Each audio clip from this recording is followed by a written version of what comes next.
থেকে মুক্ত করা হয়েছে গুম হওয়া অনেককেই। এর মধ্যে একজন মাইকেল চাকমা, যিনি পার্বত্য চট্টগ্রামের রাজনৈতিক সংগঠন ইউপিডিএফ এর মুখপাত্র ছিলেন। ৬ আগস্ট ভোরের দিকে চট্টগ্রামের একটি স্থানে তাকে চোখ বাঁধা অবস্থায় ছেড়ে দেওয়া হয়। ৭ আগস্ট এক ফেসবুক পোস্টে এই তথ্য নিশ্চিত করেছেন বাংলাদেশ সুপ্রিম কোর্টের আইনজীবী জ্যোতির্ময় বড়ুয়া। ২০১৯ সালের ৯ এপ্রিল নারায়ণগঞ্জের কাঁচপুর এলাকা থেকে সাংগঠনিক কাজ শেষে ঢাকায় ফেরার পথে মাইকেল চাকমা গুমের শিকার হন। এরপর থেকে তাকে আর খুঁজে পাওয়া যায়নি।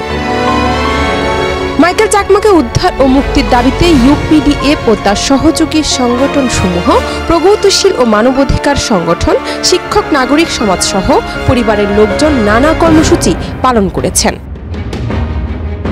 অ্যামনেস্টি ইন্টারন্যাশনাল, সিএসটি কমিশন সহ মানবাধিকার নিয়ে কাজ করা ব্যক্তিগণ মাইকেল চাকমা গুমের উদ্বেগ প্রকাশ করে তার সন্ধান দেওয়ার জন্য সরকারের কাছে দাবি জানিয়েছিলেন।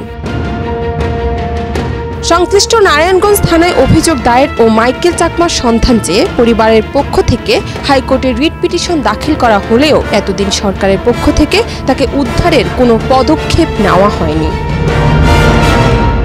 মাইকেল চাকমাকে উদ্ধার ও মুক্তির দাবিতে ইউপিডিএফ ও তার সহযোগী সংগঠনসমূহ নানা কর্মসূচি ও সন্ধান দেওয়ার জন্য সরকারের কাছে দাবি জানিয়ে আসছিলেন।